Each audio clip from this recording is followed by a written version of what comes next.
The UHMS Mercy drifted through the darkness of space like a white giant among the stars. Red crosses painted on its hull glowed under the distant light of nearby suns. Inside the massive hospital ship, 3,000 doctors, nurses, and medical staff moved through corridors that smelled of antiseptic and hope. Captain Dr. Sarah Chen stood in the medical bay, watching her team work on a young alien child. The child belonged to the Tholian species, caught in a war that had nothing to do with him. His parents were dead, his homeworld was burning, but here aboard the Mercy he would live. That was enough for Sarah. It had to be enough. "Captain, we have incoming ships," her communications officer called through the intercom. "They're not responding to our identification signals." Sarah frowned and headed to the bridge. The Mercy was slow, unarmed, and carried enough medical supplies to treat a small planet. Everyone in the galaxy knew what the Red Cross meant. Medical ships were sacred, neutral, protected by every civilized law in known space. When she reached the bridge, the view screen showed 5 large warships approaching. They were Calvaxian vessels, their dark hulls bristling with weapons. The Calvaxian Empire was powerful, aggressive, and currently at peace with humanity. Technically. "Send them our credentials again," Sarah ordered. "Make sure they can see our medical status." The communications officer worked quickly. "Sent, Captain." Still no response. The lead Calvaxian ship moved closer. Its weapon ports were open. Sarah felt ice in her stomach. This was wrong. This violated every rule of warfare, every treaty, every basic principle of civilization. A face appeared on the screen. Admiral Zroth, commander of the Calvaxian border fleet. His reptilian features were cold, his eyes calculating. "Human vessel, prepare to be boarded for inspection." Sarah stepped forward. "Admiral, this is a medical ship operating under neutral status. We carry no weapons and no military personnel. We are treating civilian refugees. You have no authority to board us." Zroth's mouth twisted into something that might have been a smile. "I have the authority of the Calvaxian Empire. You humans claim peace, but we believe you hide weapons among your so-called Mercy missions. You will allow boarding or we will take your ship by force. We have patients in critical condition," Sarah said, keeping her voice steady. "Boarding procedures would disrupt life support systems in our intensive care units. People will die. Children will die." "Then surrender quickly and perhaps they will live," Zroth replied. Sarah looked at her crew. They were medical personnel, not soldiers. The Mercy had no shields, no weapons, no defenses of any kind. It was a ship built on faith that civilization still meant something. "We cannot allow boarding," Sarah said quietly. "Medical neutrality is not negotiable. Our patients are under our protection." Zroth leaned forward. "Then you choose destruction. Let it be known that humanity brought this upon themselves." The screen went dark. Alarms began to shriek through the Mercy. Sarah grabbed the intercom. "All hands, this is the captain.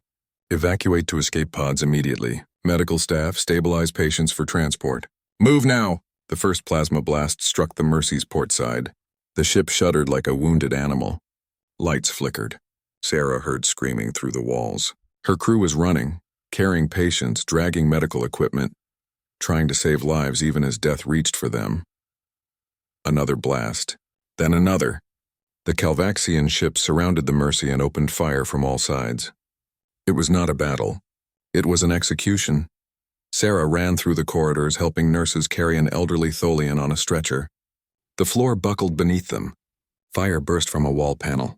The old alien looked up at Sarah with frightened eyes, and she smiled at him even as her world died around her. "It's okay," she lied. "We're going to make it." They reached an escape pod bay. People were crowding into the small craft, packed tight, medical staff holding patients in their arms. Sarah pushed her group inside and sealed the door. The pod launched just as another explosion tore through the corridor behind her. She made it to the bridge one last time. Half her crew was dead or missing. The Mercy was breaking apart. Through the view screen, she could see escape pods fleeing like seeds from a dying flower. Some made it. Some were destroyed by Calvaxian fire before they could reach minimum safe distance. Her communications officer was still at his station, blood running down his face. "Captain, I can send one message before we lose power." Sarah nodded. "Send to Earth. Tell them what happened here. Tell them the Calvaxians fired on a medical ship. Tell them we had no weapons, no defenses. Tell them we died doing our job." The officer's fingers moved across the damaged console. "Message away, Captain." The Mercy groaned like a living thing in its final moments. Sarah sat in her captain's chair and watched the stars spin as her ship tumbled through space. She thought about the child she had saved earlier. She hoped he had made it to an escape pod. She hoped someone would remember what happened here. The bridge lights went out. In the darkness, Sarah heard the hull beginning to tear apart. She closed her eyes and thought about Earth so far away. She thought about the oath she had taken to do no harm. She had kept that oath until the end. The final explosion was bright and brief. The UHMS Mercy scattered into 1,000,000 pieces of debris, each one carrying the story of humanity's mercy and another species' cruelty. The message from the Mercy arrived at Earth during a council meeting. The room fell silent as the transmission played. Sarah Chen's voice, calm and professional even in the face of death, described the attack. Then static. Then nothing. Council Chair Marcus Webb stood slowly. He was an old man who had seen humanity's worst days and fought to build better ones. His hands shook as he gripped the table. "They fired on a medical ship," he said quietly. "They murdered 3,000 unarmed medical personnel." The council chamber erupted in angry voices. Some called for sanctions. Others demanded an emergency meeting with the Galactic Council. A few younger members suggested strongly worded protests. They had never known war. They believed in diplomacy, in civilization, in the power of words. Marcus looked at them and felt tired. He pressed a button on his console. "Clear the room. Council executive session. Authorization code Midnight Sun." The younger members looked confused, but they left. Only 5 people remained. These were the ones who remembered. The ones who had made the hard choice 80 years ago when humanity joined the galaxy. "They think we're weak," said Admiral Victoria Stone. She was 78 and had spent the last 30 years running Earth's orbital defense platforms. "The Calvaxians thought they could murder our people without consequence. We told the galaxy we had abandoned war," Marcus said. "We showed them our hospital ships and research stations. We played the role of the peaceful species. It was never entirely a lie," said Dr. Raymond Park, head of the Department of Historical Military Assets. "We did choose peace. We just never gave up the option of war." Marcus nodded and entered a code into his console. A holographic display appeared above the table. It showed the Sol system, but with markers that weren't on any public map. Dozens of them, hidden in asteroid belts, buried on distant moons, floating in the dark spaces where no one looked. "The Ghost Fleet," Marcus said. 73 warships from the Resource Wars and the AI conflict. We told the galaxy we had scrapped them. Instead, we mothballed them. Preserved them. Just in case. The markers glowed red on the display. Each one represented a ship designed when humanity fought not for glory but for survival. They were ugly, brutal machines built to kill other humans who had equally ugly, brutal machines. No honor, no mercy, just efficiency and violence refined to an art form. "We need to vote," Marcus said. "Activation of Protocol Midnight Sun requires unanimous consent. If we do this, we can't pretend anymore. The galaxy will know what we are." Victoria spoke first. "My son was on the Mercy. He was a surgical nurse, 26 years old. He spent his life healing people." Her voice was steady, but tears ran down her face. "I vote to activate." One by one, the others voted. Yes, yes, yes, yes. Marcus entered the final codes. Across the Sol system, ancient computers woke from their sleep. Automated systems began running diagnostics. Power cores that had been cold for decades started warming up. In orbital shipyards that officially didn't exist, manufacturing systems started building ammunition. "We need a commander," Marcus said. "Someone who understands these ships. Someone who fought in the last war." "James Cortez," Victoria said immediately. "He commanded the Eternal Vigil during the AI War. If anyone can bring these ships back to life, it's him." They found James Cortez in his apartment in New Geneva. He was 89 years old, living on a military pension, growing tomatoes on his balcony. He had not been on a ship in 47 years. He had been trying very hard to forget what he had done during the AI War. When the security detail knocked on his door, he knew what they wanted before they said a word. He looked at his tomatoes and thought about never seeing them again. Then he thought about the 3,000 medical personnel who would never see anything again. "Give me an hour to pack," he told them. 3 days later, James stood in the command center of the Eternal Vigil. The ship hung in space near Mars, surrounded by construction drones that were replacing damaged systems and updating old ones. The Vigil was a Ragnarok-class dreadnought, built when humanity fought an enemy that used artificial intelligence better than humans could think. James walked through corridors he remembered from nightmares. His fingers traced bulkheads scarred by combat damage that had been repaired but never perfectly. The ship remembered. James remembered. His executive officer was a young woman named Commander Lisa Reeves. She had studied historical warfare as an academic subject, never expecting to practice it. She looked at the weapon systems with the kind of fear that comes from truly understanding what they could do. "Admiral, are these really nuclear-pumped lasers?" she asked, staring at a technical schematic. "Yes," James said. "You detonate a nuclear warhead and focus the energy through laser rods before the weapon destroys itself. One shot per weapon, but that one shot can cut a battleship in half." Lisa turned pale. "That's insane." "That's human," James corrected. "We couldn't match the AI ships for speed or processing power, so we built weapons that didn't need to be smart. They just needed to hit hard enough that nothing mattered afterwards." Across the system, similar conversations were happening on 14 other ships. Veterans were training young crews. Weapons that belonged in museums were being loaded and armed. Humanity was remembering how to be what they had tried so hard to forget. James received reports throughout the day. The Wrath of Terra was ready. The Broken Arrow needed another 6 hours. The last argument had a problem with its main reactor that would take 12 hours to fix. They had 48 hours total before the Calvaxians would execute the Mercy survivors. He looked at Earth through the Vigil's view screen. It was beautiful, blue and white and green. Peaceful. Home to 12 billion humans who believed the universe was civilized now. "Launch in 36 hours, James ordered. "If the last argument isn't ready, they stay behind." "We're not waiting." The Ghost Fleet began moving toward the edge of the solar system, toward the Calvaxian Empire, toward war. Behind them, Earth continued spinning, unaware that its children were about to remind the galaxy why humanity had stopped fighting themselves. The Ghost Fleet traveled through the darkness between stars, 15 warships, their stealth systems active, moving toward Calvaxian space like shadows with teeth. Admiral James Cortez stood on the bridge of the Eternal Vigil and watched his fleet's formation on the tactical display. They were not a beautiful sight. Modern Galactic Council ships were elegant, smooth designs that reflected their builders' aesthetic sense. Human warships looked like what they were, tools for killing built by people who understood that beauty was irrelevant in combat. Angular hulls designed to deflect sensors, thick armor plating that added mass but kept crews alive, weapons that protruded from the hull like tumors because hiding them was less important than being able to fire them quickly. Commander Lisa Reeves approached with a data pad.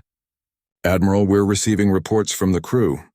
The older veterans are adjusting well, but the younger recruits are struggling with the weapon systems." James nodded. "Have the veterans run them through combat scenarios." "Not simulations. Real accounts from the AI war. They need to understand what these weapons do to living targets." Lisa hesitated. "Sir, some of the accounts are disturbing. The kinetic kill vehicle strikes on the Mars Rebellion, the nuclear cascades during the Battle of Titan." "War's disturbing, Commander," James said quietly. "That's why we stopped doing it. But if we have to fight again, our people need to understand what they're operating. These aren't video game weapons. They're instruments of mass death." Throughout the fleet, veterans who had sworn they would never speak of their service again found themselves telling stories.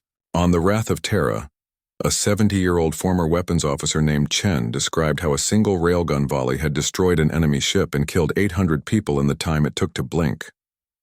On the Savage Garden, a retired Marine named Johnson explained how automated war drones had been so efficient at killing that humanity had nearly lost control of them. Lieutenant Maya Torres sat in the archive section of the Wrath of Terra, reading old tactical manuals. She was 28, a historian who had specialized in pre-contact human conflicts.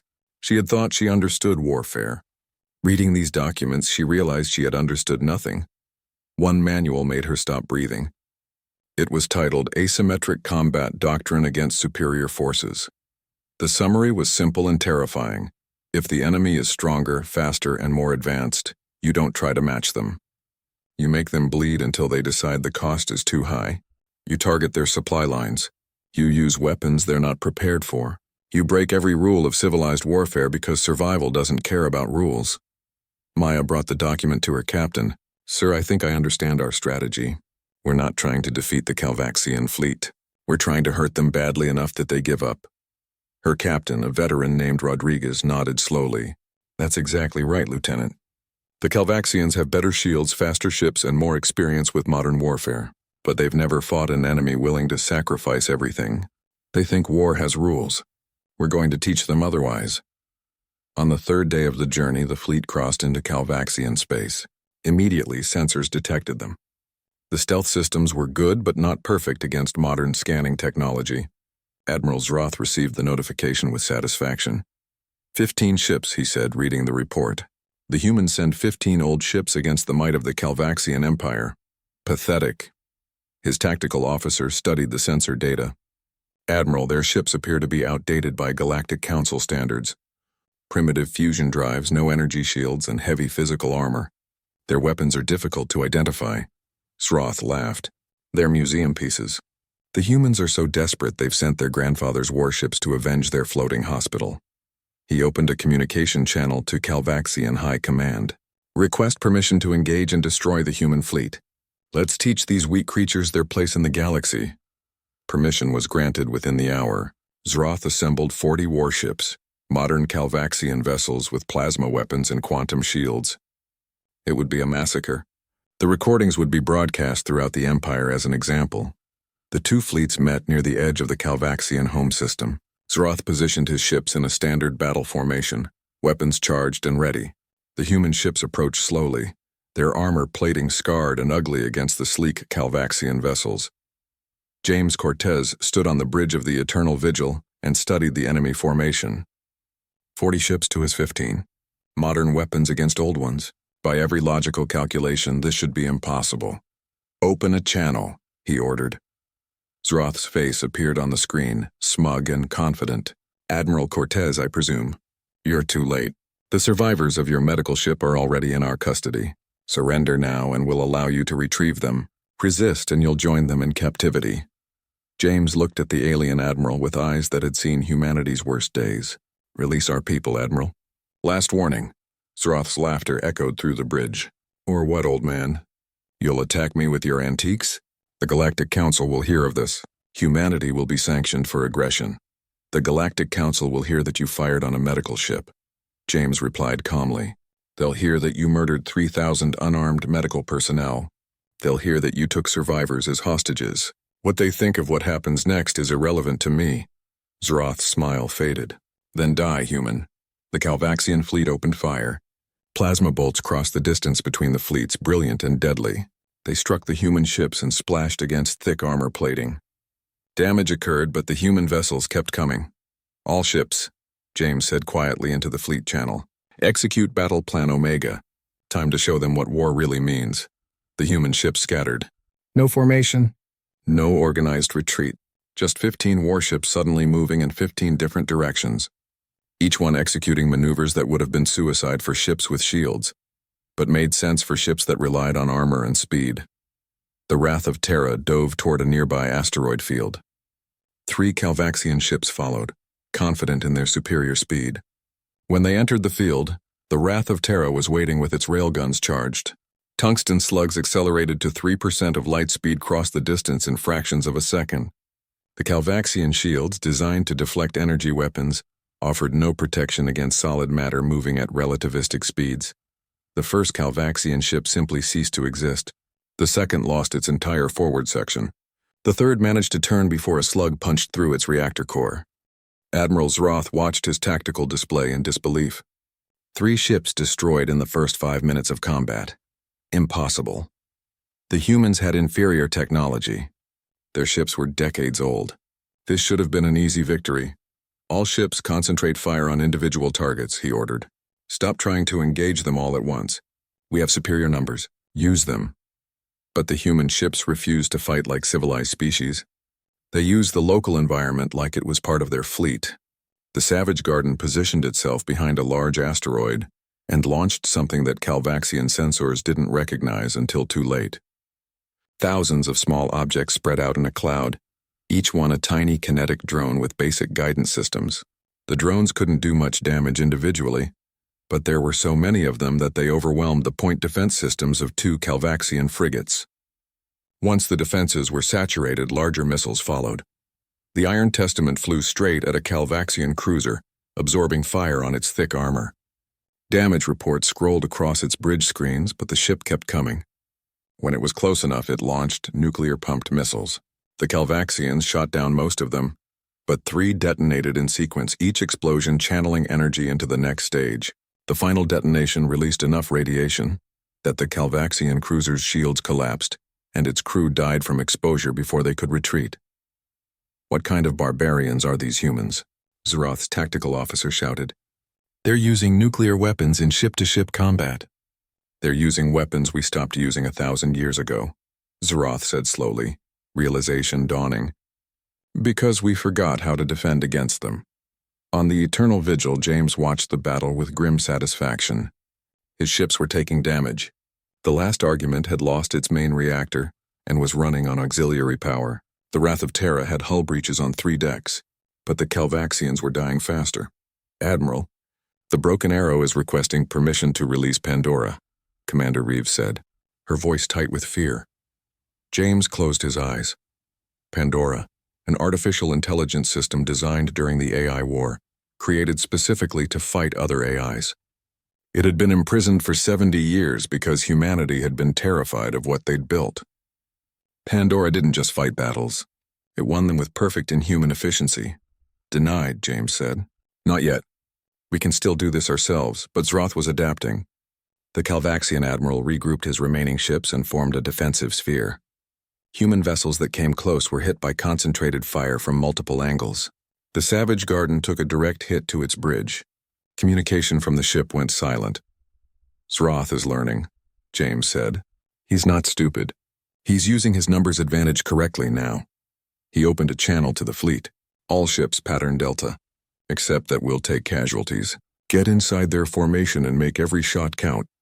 Lieutenant Maya Torres, still aboard the Wrath of Terra, watched the tactical display and understood what the Admiral was ordering. Pattern Delta meant the human ships would sacrifice themselves if necessary to break the enemy formation.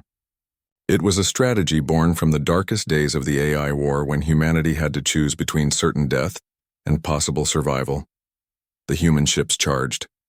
Plasma fire tore through them. The last argument's ammunition magazine exploded, breaking the ship in half. 300 crew members died instantly, but the ship's final momentum carried it forward, and its automated systems launched one last volley before power failed completely. "Admiral," Reeves said quietly, "we've lost the last argument. The Savage Garden is gone. The Iron Testament has lost engines and is drifting." James stared at the tactical display. His fleet was dying. The Calvaxians still had 22 ships operational, but they had started with 40, and every human ship they'd destroyed had cost them dearly. "Zroth," James said, opening a direct channel to the enemy admiral. "Your 40 ships are now 22. Our medical ship had 3,000 souls aboard. Do the math, Admiral. Will you multiply this or end it?" Zroth's face appeared on the screen. He looked shaken, his confidence gone. "You're insane. You're willing to die for a ship that's already destroyed?" "We're willing to die for the principle that medical ships are sacred," James replied. "How many more ships will you lose before you understand that? We have weapons we haven't used yet. We can make this much worse." Zroth's tactical officer spoke urgently in the background. The Admiral's expression changed from anger to calculation to fear. He was doing the math. At this rate, the humans would lose, but the Calvaxians would lose everything in this sector. The cost was becoming unbearable. Then Zroth made his fatal mistake. Pride and rage overcame tactical sense. "Activate planetary defense platforms. All weapons fire on the human fleet. I don't care if we're near civilian stations. Destroy them all." Massive weapons platforms orbiting Calvax Prime swiveled toward the battle. They were designed to protect against invasion fleets, powerful enough to destroy capital ships. Against the damaged human vessels, they would be overwhelming. James felt cold certainty settle over him. Zroth had just crossed a line.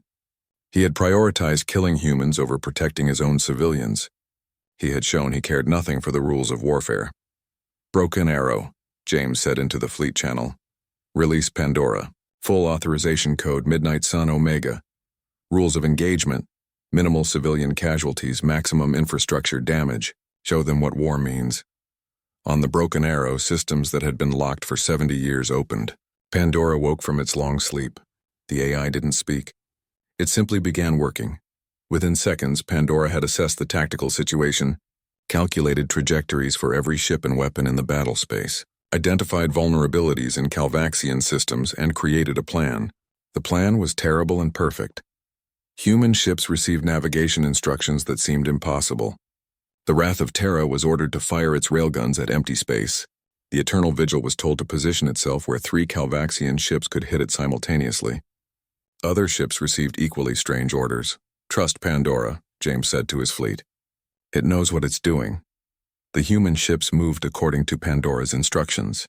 The Calvaxians saw openings and took them, firing on human vessels that seemed to be making mistakes. Then the Wrath of Terra's railgun shots, fired at empty space seconds earlier, arrived at the exact moment 2 Calvaxian ships maneuvered into that position while chasing another human vessel. Both ships exploded. The Eternal Vigil absorbed fire from 3 ships simultaneously. Its armor held just long enough for Pandora's calculations to complete. The 3 Calvaxian ships were positioned so their plasma weapons, firing through the Vigil, struck each other. 2 destroyed themselves. The 3rd lost weapons and propulsion.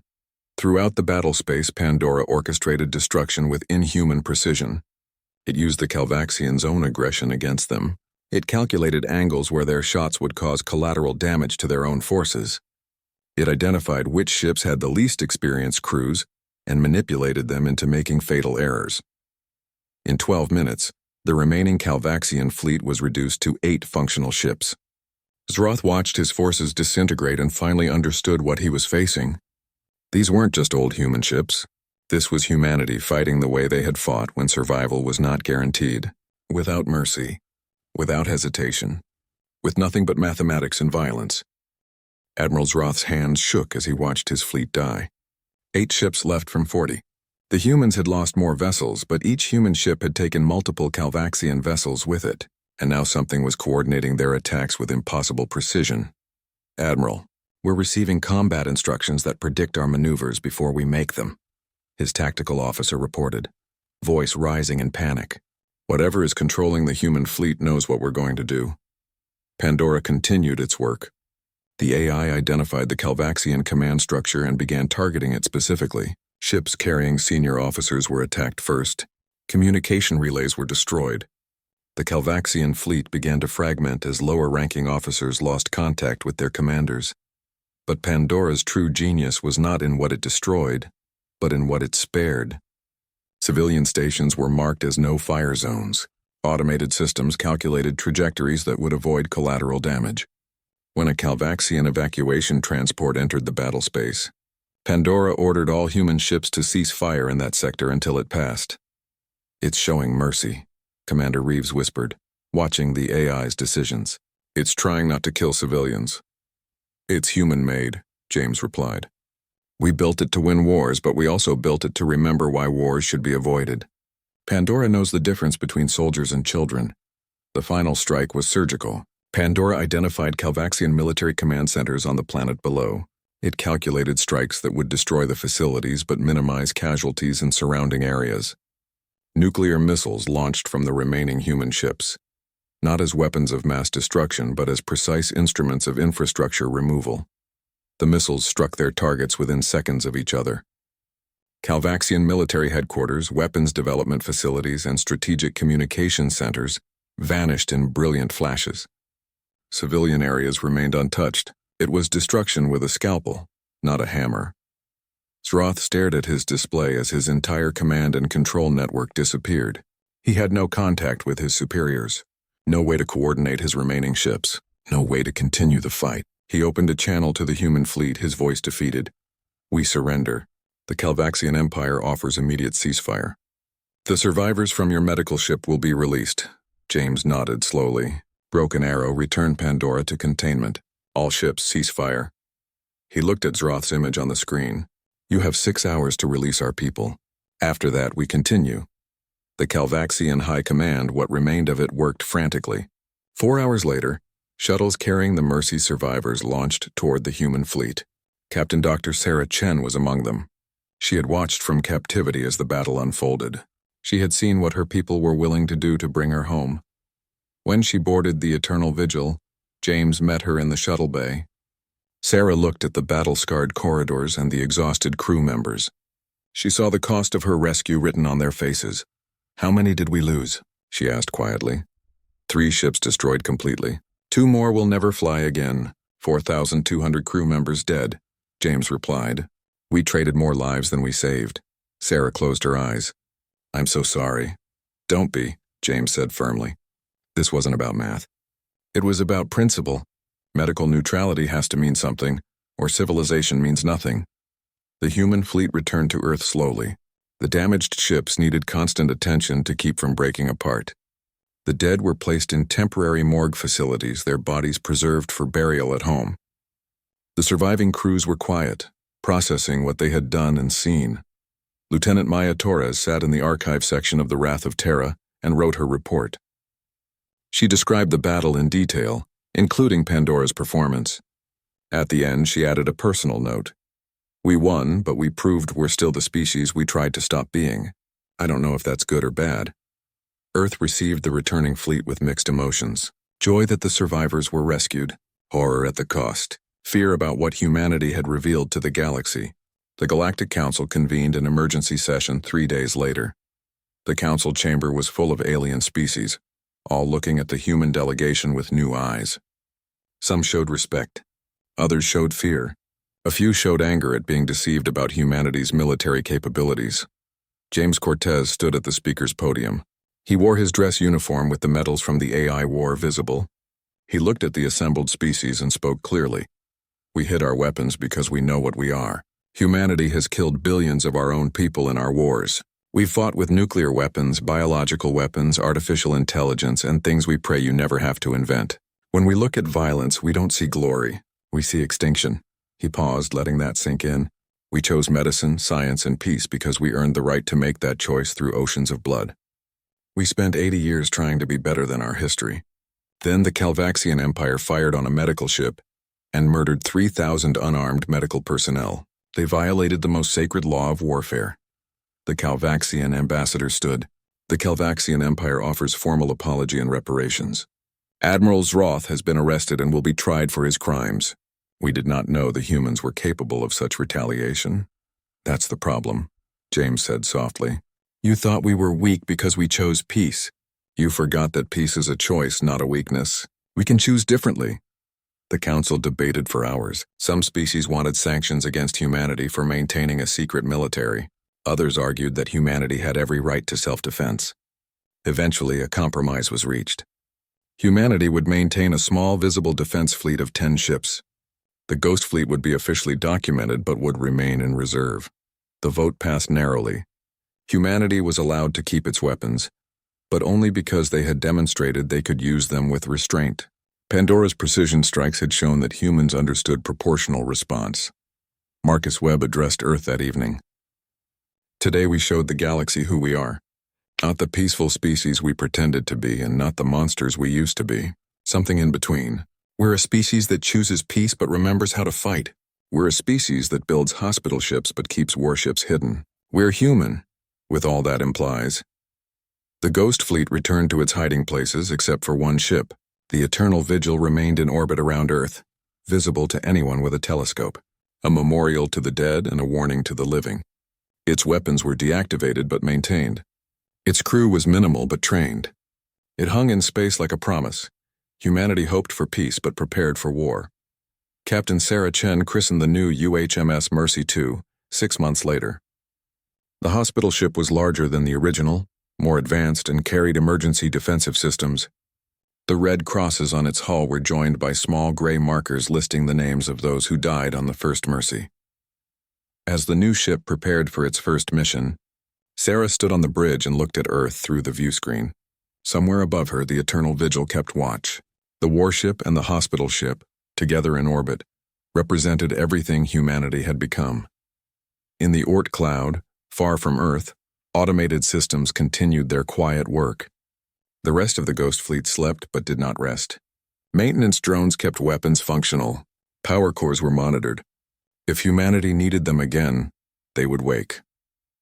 James Cortez recorded a final message for the ship's computers, to be played if they ever activated again. We built you hoping never to use you. We used you hoping never to need you again. May we be so lucky.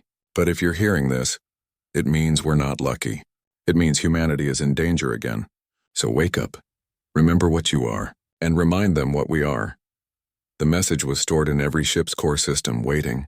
Humanity returned to peace, but this time the galaxy understood. Peace was not weakness. It was a choice made by a species that truly understood the alternative.